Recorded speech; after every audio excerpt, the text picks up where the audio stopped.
আসসালামু আলাইকুম দর্শক, আশা করি সকলেই ভালো আছেন। ফেব্রুয়ারিতে নির্বাচনের জন্য দেশ সম্পূর্ণভাবে প্রস্তুত। প্রধান উপদেষ্টা প্রধান উপদেষ্টা নিউ ইয়র্কে গিয়েও কিন্তু বলেছেন যে ফেব্রুয়ারিতেই নির্বাচন হবে এবং প্রথমার্ধেই নির্বাচন হবে। আর নির্বাচনের জন্য যে সকল প্রস্তুতি প্রয়োজন সম্পূর্ণভাবে প্রস্তুতি নেওয়া হয়েছে। দর্শক, চলুন বিস্তারিত জেনে নেই।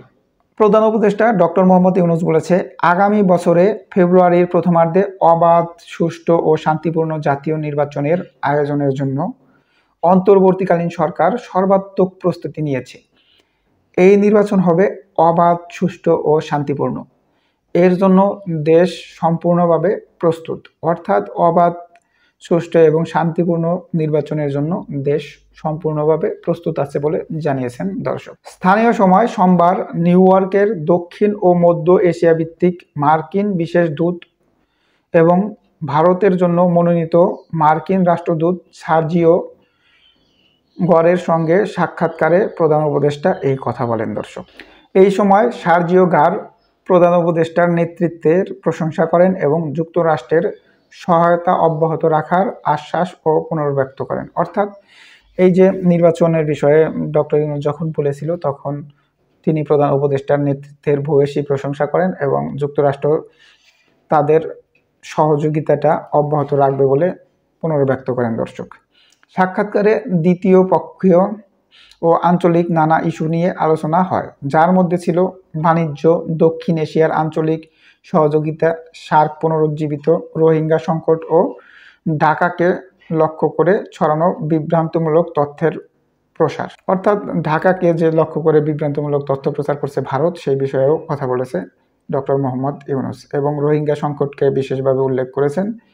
আর দেশের বাণিজ্যিক উন্নয়ন এবং অর্থসামাজিক উন্নয়ন বিষয়েও তিনি কথা বলেছেন দর্শক। প্রধান উপদেষ্টা কক্সবাজারে আশ্রয় নেওয়া 1 মিলিয়নের বেশি রোহিঙ্গা শরণার্থীর জন্য যুক্তরাষ্ট্রের অব্যাহত সহায়তা কামনা করেছেন। জবাবে মার্কিন কর্মকর্তা বলেন, রোহিঙ্গাদের জন্য তাদের জীবন রক্ষাকারী সহায়তা অব্যাহত থাকবে। ডক্টর মোহাম্মদ ইউনূস উল্লেখ করেন, অন্তর্বর্তীকালীন সরকার সার্ক পুনরুজ্জীবিত নতুনভাবে উদ্যোগী হয়েছে, যদিও সংস্থাটি 1 দশকেরও বেশি সময় ধরে শীর্ষ সম্মেলন করতে পারেনি। তিনি আরও জানান, বাংলাদেশের আসিয়ানে যোগ দিতে আগ্রহী। তার মতে দক্ষিণ পূর্ব এশিয়ার অর্থনীতির সঙ্গে সম্পৃক্ততা দেশের উন্নয়নকে ত্বরান্বিত করবে। এছাড়া তিনি ভূ অবরুদ্ধ নেপাল ও ভুটান এবং ভারতের 7টি উত্তর পূর্বাঞ্চলীয় রাজ্যের সঙ্গে অর্থনৈতিক সম্পর্ক জোরদার করার গুরুত্ব তুলে ধরেন তিনি বলেন, ঘনিষ্ঠ আঞ্চলিক সহযোগিতার মাধ্যমে আমরা আমাদের অর্থনৈতিক প্রবৃদ্ধি ত্বরান্বিত করতে পারব।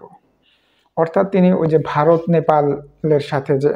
ভুটান এবং নেপালের সাথে এবং ভারতের 7টি দেশ অর্থাৎ 7টি রাজ্য 7 সিস্টারের সাথে বাংলাদেশের যে আপনার অর্থনৈতিক সম্পর্ক গড়ে তোলার বিষয়টা রয়েছে, সেটা নিয়েও বিস্তারিত আলোচনা করেছে। প্রধান উপদেষ্টার সার্জিও গারকে তার সুবিধাজনক সময়ে বাংলাদেশে সফরের আমন্ত্রণ জানান। কথাবার্তা শেষে প্রধান উপদেষ্টা তাকে বাংলাদেশে আসার জন্য আমন্ত্রণ জানিয়েছেন দর্শক। এর আগে স্থানীয় সময় সোমবার 22 সেপ্টেম্বর বিকাল 3টায় নিউ ইয়র্কের JFK বিমানবন্দরে পৌঁছান প্রধান উপদেষ্টা ও তার প্রতিনিধি দল।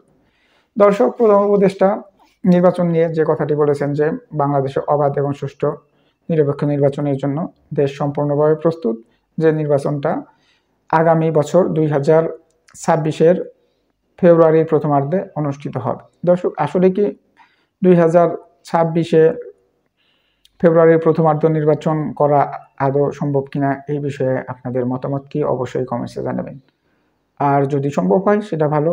সে যেভাবে বলেছে যে সুষ্ঠু, নিরপেক্ষ, অবাধ নির্বাচন হবে, এটা যদি হয় তাতে তো আরও কোনো সমস্যা নেই। তবে এখানে বেশ কিছু বাংলাদেশের দাবি দেওয়া রয়েছে কিছু দলের, যেমন পিআর সিস্টেমে নির্বাচন। আসলে পিআর সিস্টেমে নির্বাচন হবে না কোন সিস্টেমে নির্বাচন হবে, এই বিষয়ে তিনি কোনো তথ্য দেননি দর্শক।